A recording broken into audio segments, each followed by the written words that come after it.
Merci de démarrer votre semaine avec BB24. Mesdames, Messieurs, bonjour et bienvenue dans cette édition du journal.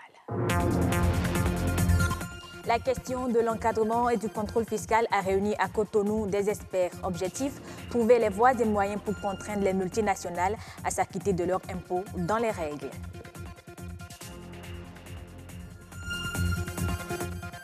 Les violences faites aux femmes ne portent pas seulement atteinte à la dignité de la femme, elles mettent également à mal son activité économique, constat dans ce journal.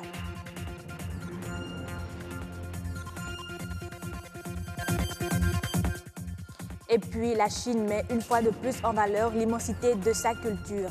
Cette fois, c'est à travers l'exposition d'une partie des objets de la cité interdite. Voilà pour les titres de ce journal.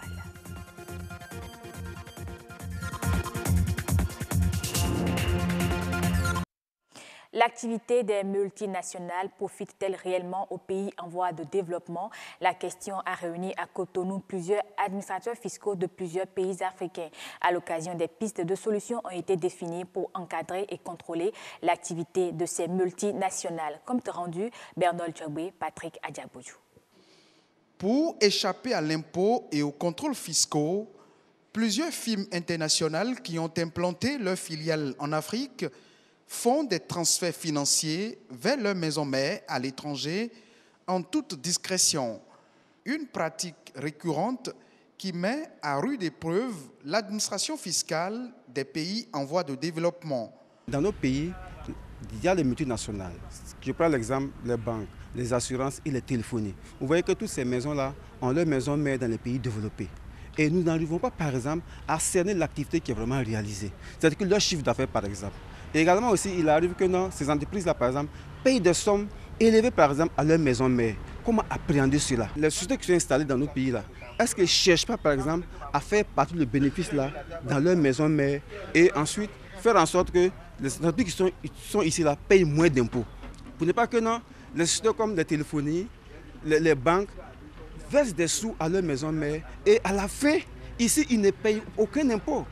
Bon, aucun impôt, c'est trop dit. C'est-à-dire qu'ils payent l'impôt minimum. Alors que peut-être qu'ils devraient payer plus. Donc on essaie de cerner, par exemple, toutes leurs activités. On se dit que si on maîtrise leurs activités, on peut les imposer normalement.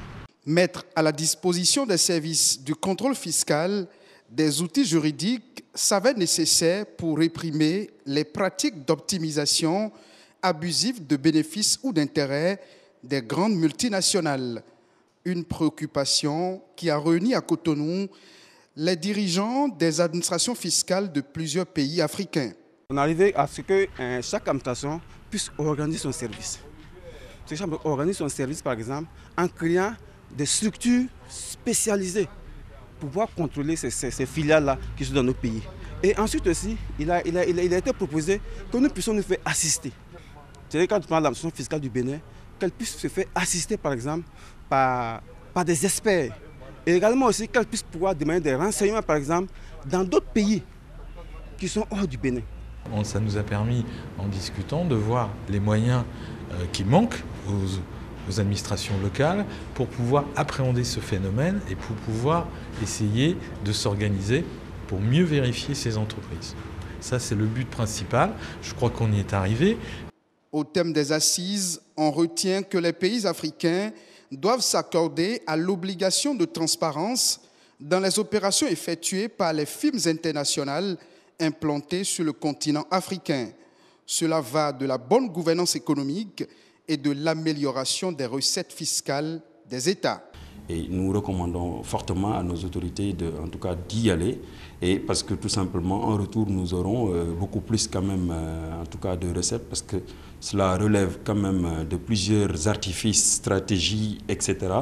montés par ces entreprises-là pour faire recours à ce qu'on appelle l'optimisation fiscale.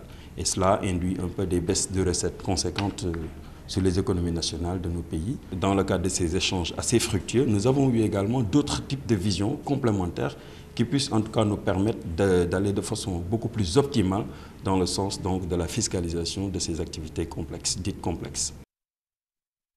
Malgré les actions des organismes qui travaillent pour la sauvegarde de la dignité des femmes, elles sont encore nombreuses à subir des violences. Femmes battues, femmes agressées sexuellement, la liste n'est pas exhaustive et l'impact économique posé par cet état de choses n'est pas négligeable. Reportage.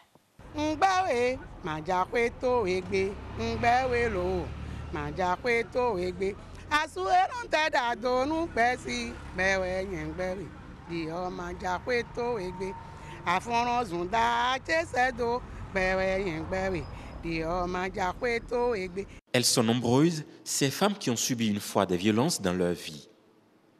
Des agressions sexuelles ou verbales, coups et blessures, avec des traumatismes psychologiques, sont régulièrement observés auprès de ces femmes souvent muettes ou requérant l'anonymat. Au Bénin, la situation est peu reluisante. La femme est d'une aide importante pour l'homme.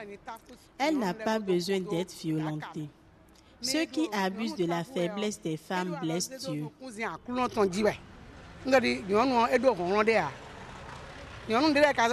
Mais d'autres femmes sont battues à cause de leur malpropreté.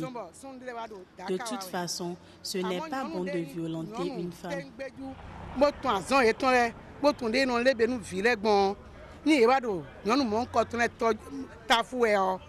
C'est pas bon. C'est les femmes même. Il faut savoir la manière qu'ils sont en train de faire, que les hommes sont en train de faire la violence contre eux là. De ne qu'à changer leur mentalité. S'ils ont changé la mentalité, ça serait bon. Aucune personne ne peut pas faire la violence contre la femme. C'est la femme même qui crée ça. Et pourtant, depuis janvier 2012, il existe une loi portant prévention et répression des violences faites aux femmes. C'est la loi numéro 2011-26 du 9 janvier 2012 portant prévention et répression des violences faites aux femmes en République du Bénin. Les auteurs de ces actes encourent des peines suivant la gravité de la violence. Il y a plusieurs sortes de violences faites aux femmes et les peines varient selon les infractions et selon ces violences-là. Nous pouvons citer les violences physiques et violences sexuelles. Les peines sont aggravées de 5 ans si c'est un délit et de 10 ans un crime. La violence faite aux femmes, un phénomène qui peut aussi avoir des incidences sur la vie socio-économique. Lorsque l'homme ne fait que bastonner la femme, au lieu de l'aider pour ses activités génératrices de revenus, il est clair que cela ne peut pas prospérer. Les femmes sont majoritaires au Bénin. Pas la violence, pas l'inégalité d'accès à l'éducation. Nous empêchons la majorité de participer au développement du pays. Au Bénin, 69% des femmes sont victimes de ces violences.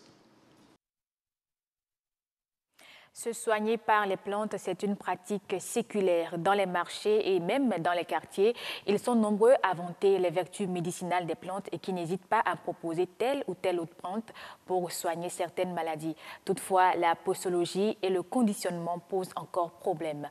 Jules Akwekou, Mathieu Sokenou et Diane Amoussou Béanzin.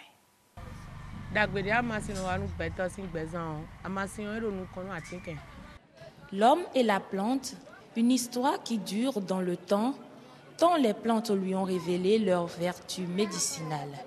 Leur connaissance se transmet de génération en génération. Dans certaines familles au Bénin, la maîtrise des plantes est avant tout un héritage.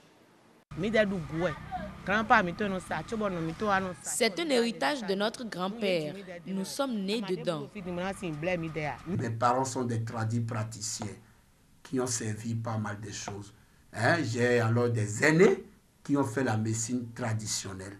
L'utilisation des plantes dans le traitement des maladies n'est pas chose aisée. Le dosage, la posologie, tout doit être fait avec minutie.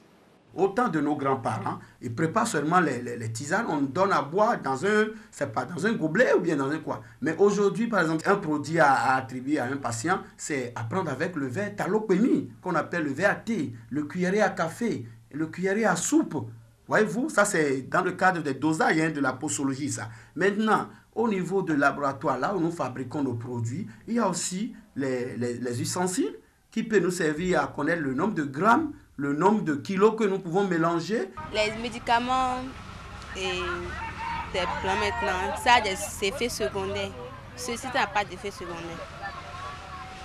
Tu prends ça, ça te guérit. Même les médicaments des blancs, souvent ça nous crée encore d'autres maladies. Si on essaie, dans son essai, il y a aussi des maladies qui nous arrivent. Mais ceci, même si il y a des essais de ça, ça ne fait rien. Il y a des tisanes que nous conseillons aux clients de ne pas boire à midi pour ne pas être fatigué à cause du soleil. Il va la prendre plutôt le matin et le soir. Il y a d'autres qu'il va boire matin, midi et soir. C'est l'apprentissage et l'expérience qui guident le vendeur. Vendues en gros ou en détail, ces plantes médicinales ont diverses origines. L'État béninois nous a aidés. On a des différents jardins botaniques. Normalement, ces jardins sont pour nous les praticiens. Bon, si tu te trouves dans un milieu qu'il n'y a pas ces jardins botaniques, bon, toi-même, tu peux cultiver aussi tes plantes. Ou c'est de là que les bonnes dames sont devenues nos livrets des fois. En attendant de répondre aux besoins en matière de cure, les plantes, racines et autres sont stockées dans des conditions pas toujours des meilleures. Dernier reportage de ce journal, les produits créatifs du Palais impérial étaient en exposition vendredi dernier au Centre culturel chinois de Cotonou. Soigneusement choisis pour l'occasion, ils ont séduit tous les visiteurs. C'était une petite représentation de la cité interdite du pays de Xi Jinping. Marcel Arrossi. C'est une infime partie des produits d'art du Palais impérial. Ce musée ne rate aucune des occasions d'exposition qui s'offrent à lui. Cette exposition fait découvrir au public présent les valeurs incommensurables de la culture traditionnelle chinoise. Nous avons vu des objets qui datent de 600 ans et c'est pour vous dire que franchement, il y a quelque chose à apprendre de cela. Je pense qu'aujourd'hui, nous devons aller à l'école de la Chine dans ce domaine pour non seulement conserver notre patrimoine culturel qui est là, pour montrer au reste du monde et même au peuple à l'intérieur, au peuple béninois, toutes les valeurs culturelles intrinsèques que nous avons. Nous assistons là à une exposition qui nous révèle vraiment le génie créatif chinois. Les Chinois sont des experts en art et ils ont une culture vraiment riche et diversifiée. Nous remarquons qu'ils savent comment préserver et comment valoriser leur culture.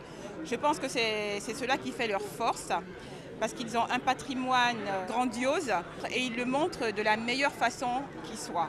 La cité interdite, incontournable site touristique en plein cœur de Pékin, est le palais impérial le plus conservé de la Chine. Pendant plus de 500 ans, l'entrée du palais a été interdite, ce qui lui donne son nom. Désormais connue comme le musée du palais, cette cité a été classée comme monument historique important. Elle est d'ailleurs inscrite dans la liste du patrimoine culturel mondial par l'UNESCO. Ce sera tout pour cette édition. Merci de l'avoir suivi. Agréable suite des programmes sur BB24, la chaîne du développement.